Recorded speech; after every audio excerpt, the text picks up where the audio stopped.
Yasir voice channel کے ناظرین کو ہمارا سلام پہنچے۔ ناظرین، یہ جولائی 14 1948 کا دن تھا جب اس وقت کے گورنر جنرل محمد علی جناح کو ان کی عدالت کے پیش نظر کوئٹہ سے زیارت منتقل کیا گیا تھا۔ اس کے بعد وہ فقط 60 دن زندہ رہے اور 11 ستمبر 1948 کو اپنے خالق حقیقی سے جا ملے۔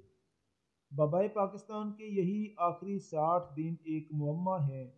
ناظرین، یہ پرسرار گتھی آج تک حل نہیں ہو سکی کہ قائد اعظم محمد علی جناح کو شدید بیماری کے عالم میں کوئٹہ سے زیارت منتقل ہونے کا مشورہ کس نے دیا تھا۔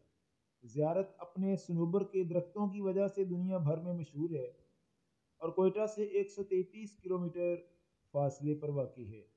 یہ جگہ ایک بزرگ خرواری بابا کی آخری آرام گاہ کی نسبت سے زیارت کہلاتی ہے اور جناح کی آرام گاہ یا قائد اعظم ریزیڈنسی زیارت سے 10 کلومیٹر کے فاصلے پر واقع ہے۔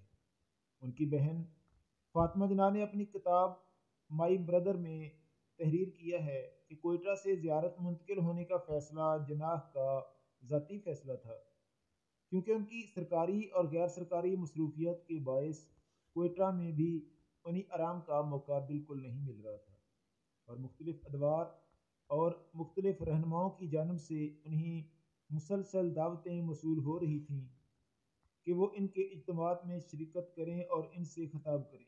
تاہم یہ مسئلہ پھر بھی حل طلب ہے کہ جناح کو زیارت کے بارے میں کس نے بتایا تھا اور وہاں منتقل ہونے کا مشورہ کس نے دیا تھا۔ ناظرین، اگر آپ کو یہ ویڈیو اچھی لگی ہو تو اسے لائک اور چینل کو سبسکرائب ضرور کریں۔